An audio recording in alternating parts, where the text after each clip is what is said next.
अस्सलाम वालेकुम जी, आपका होस्ट है शहीद अहमद ज़्यादा आपकी खिदमत में। हमारा यूट्यूब और फेसबुक चैनल ये है पाकिस्तान देखना। लाखों करोड़ों दुरुद हज़रत मोहम्मद मुस्तफ़ा सल्लल्लाहु अलैहि वसल्लम और आले मोहम्मद पर कल एक DGI SPR major general Ahmed Sharif Chaudhry साहब की प्रेस कॉन्फ्रेंस हुई। उस प्रेस कॉन्फ्रेंस को शुरू से लेकर एंड तक मैंने बड़ी गौर से, बड़ी डिटेल से सुना, उसको आपके साथ डिस्क्राइब भी किया, कुछ जो उसके मेन कॉन्टेंट उसको लिखा भी। मगर उसके अंदर मैंने एक चीज़ नोट की, जो कुछ लोग एक कह रहे हैं इशारा करने की कोशिश कर रहे हैं, ये एक पिक्चर पेश कर रहे हैं कि इस वक्त बिल्कुल वहाँ पे मामला तो ख़राब है। मैंने एक चीज़ नोट की है, शायद आपने भी नोट की, जो मैंने नोट किया मैं बताता हूँ। तकरीबन 3 से 4 दफ़ा या तकरीबन इतनी दफ़ा 4 दफ़े उनसे क्वेश्चन किया गया कि जो 9 मई में मुलव्वस लोग हैं या जिन्होंने ये सब कुछ किया है, जो मास्टरमाइंड है, आप उनका नाम खुल के क्यों नहीं लेते? तो जिसके ऊपर मैंने देखा कि बार बार ये रिस्पॉन्ड आया कि वक्त आने पर हम बता देंगे, यानी कि उस बात का क्लियर कट जवाब ना दिया गया। और एंड पे ये बात कही गई मेजर जनरल जो अहमद शरीफ चौधरी साहब की जानिब से कि तमाम सियासी कायदीन और तमाम सियासी जमातों का हमारे लिए मुकद्दम है, यानी कि हमारे लिए बड़ी इज़्ज़त की निगाह से वो देखी जा सकती है। उसके अलावा एक ये भी क्वेश्चन उसमें था कि जनाब ये बताएं कि वो कहते हैं कि हमने, इमरान खान साहब कहते हैं कि मैंने सिर्फ आर्मी चीफ से बातचीत करनी है, जिसके ऊपर बाकायदा तौर के ऊपर 15 मई का हवाला दिया गया कि जब कोर कमांडर कॉन्फ्रेंस हुई उसमें ये बात कही गई कि जनाबे वाला हमने बाकायदा तौर पे बरमला तौर पे ये बात कही है कि जनाब तमाम सियासी जमातें इकट्ठे बैठ के इस मसले का हल निकालें। इसका मतलब है मेरे नज़दीक शायद मैं गलत भी हो सकता हूँ या आप ठीक हो सकते हैं, मेरे नज़दीक अभी भी कुछ मामलात बेहतरी की तरफ जा सकते हैं अगर सियासी लोग, जो जमहूरियत पे यकीन करने वाले लोग हैं, जो ये समझते हैं कि पाकिस्तान की अवाम की फलाह की बात है, पाकिस्तान के रोज़गार की बात है, पाकिस्तान में खुशहाली, अमन और डेवलपिंग ING का जब तक इजाफा ख़त्म नहीं होता, ED हमारी भी दुआ है कि हम भी डेवलप हो जाए, मगर अगर हम डेवलपिंग में रहेंगे तो फिर ये सारा स्यापा चलता ही रहेगा।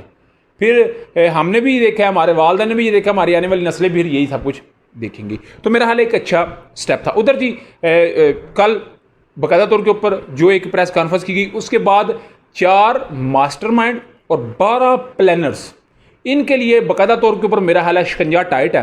और ये शिकंजा मेरा हाल है इससे निकल नहीं सकते, क्योंकि 1 lieutenant general, 3 major general, 7 brigadier, 15 अफसरान को जो है वो धकेल दिया गया है और तदीबी कार्रवाई उनके खिलाफ की गई है, बर्खास्त कर दिया गया है। तो मेरा हाल है ये जो 4 मास्टरमाइंड और 12 प्लानर है, मेरा हाल है ये भी जो है वो मेरा गिरफ्त में आएंगे। और डेफिनेटली इस वक्त जो एक आम तासर दिया जा रहा है कि इमरान अहमद खान ने सब इसमें पहले हैं, 3 उनके करीबी रुफका हो सकते हैं कि जिन्होंने इसकी जो है वो मास्टर माइंड किया सारा, और फिर इसमें प्लानर जो हैं वो लग गए। यानी कि इसमें मेरा हाल है कोई बड़ी अपडेट जो है वो आइंदा ईद से पहले भी आ सकती है, कल भी आ सकती है, या ईद वाले दिन भी आ सकती है, या ईद के बाद आ सकती है। मगर मैं आपको बता दूं कि कल की प्रेस कॉन्फ्रेंस में जो एक बॉडी लैंग्वेज थी वो इस चीज़ का बयान कर रही थी कि इनफ, मगर कुछ भी हो सकता है। जैसे कल वो इस चीज़ का रिस्पॉन्ड नहीं थे ठीक तरीके से दे पा रहे कि जी वो इमरान खान साहब है या कोई और है। ये तो जैसे ही वो 4 मास्टरमाइंड, ये 12 प्लानर गिरफ्तार होंगे तो फिर डेफिनेटली सब कुछ रोज़े रोशन की तरह आया हो जाएगा। तो मैंने कहा चले ये भी आपको बता दीजिए। उधर जी सुप्रीम कोर्ट के अंदर आज समाअत थी, मगर उससे पहले बता दूँ नवाज शरीफ और जो जरदारी साहब हैं उनकी मुलाकात हुई। उसके अलावा मरियम नवाज और बिलावल भुट्टो साहब की 1-to-1 मुलाकात हुई, मगर उसमें कुछ डेड लॉक है, उसमें सीट एडजस्टमेंट के मामले के ऊपर डेड लॉक है। मगर अंदर की खबर ये भी है कि वज़ीर आज़म बिलावल भुट्टो साहब और सदर पाकिस्तान जो हैं वो नवाज शरीफ साहब को लाने की बात की जा रही है, मगर कुछ हल्के कहते हैं नहीं, सदर पाकिस्तान आसिफ जरदारी होनी चाहिए, वज़ीर आज़म जो है वो नवाज शरीफ होनी चाहिए। क्योंकि पाकिस्तान के अंदर याद रखिएगा डेमोक्रेसी निज़ाम है, जमहूरीती निज़ाम है, जिसके अंदर प्रेसिडेंट निज़ाम नहीं है, सदारती निज़ाम नहीं है कि सदर को आले नाल होता है इख्तियार, इसमें पार्लिमानी जमहूरी निज़ाम है। तो जमहूरियत के निज़ाम के अंदर याद रखिएगा वज़ीर आज़म के पास इख्तियार होता है। तो इस मामले को लेके कुछ डेडलॉक है, उम्रे पे हज पे होना है या उम्रा जो भी उन्होंने करना है।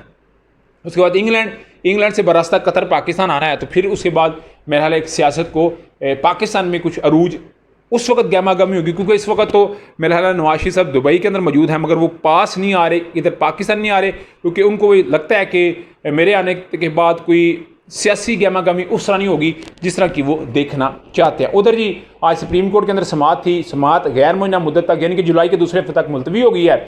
और इसमें जो है वो जो दरख्वास्त थी उसको मुस्तरद किया गया फौजी अदालतों का ट्रायल जो सिविलियन का होना है। मगर आज कुछ इंटरेस्टिंग फैक्ट भी वहाँ पे है। जब अटार्नी जनरल साहब से ये पूछा गया कि जनाब बताएं किन मिलिट्री कोर्ट्स में कितने लोगों का ट्रायल हो रहा है, तो उन्होंने कहा जी किसी का ट्रायल नहीं हो रहा। मगर कल DGI SPR major general Ahmed Sharif Chaudhry साहब ने कहा कि 102 बंदों का ट्रायल हो रहा है। तो इस मामले को लेकर मेरा हाल है थोड़ी सी उसमें कोई एक कॉन्ट्रोवर्शन आई, एक दिलचस्प जो है मोड़ क्रिएट हुआ। मगर अटार्नी जनरल साहब जो हुकूमत को रिप्रेजेंट करता है, जिन्होंने अदालत में अपने आप को पेश करना है, उन्होंने बकाया तौर पर यह बात की कि 102 लोगों का ट्रायल इस वक्त नहीं हो रहा, किसी का ट्रायल भी नहीं हो रहा। सुलेमान अकर राजा साहब ने भी ये बात कही थी, मगर ये तो वक्त की नज़ाकत ही बताएगी। मगर अदालत ने बकाया तौर पर कह दिया कि जनाब इनका ख्याल रखें। तो इसके ऊपर अटार्नी जनरल साहब ने कहा कि जितने लोग हवालात के अंदर हैं, हफ्ते में 1 या 2 दफ़ा उनके घर वालों से उनको मिलने की इजाज़त होगी, अखबारात दे देंगे हम, और घर से खाना लाने की इजाज़त नहीं होगी। तो ये एक मेरा हाल है बड़ी अपडेट है। तो अभी तक का व्लॉग था जी, अभी तक अपडेट थी। व्लॉग की वीडियो पसंद है तो चैनल को लाइक सब्सक्राइब अपने दोस्तों से शेयर कर लीजिएगा। नेक्स्ट वीडियो के लिए होस्ट को जदीर अल्लाह को हम नसर। अस्सलाम वालेकुम।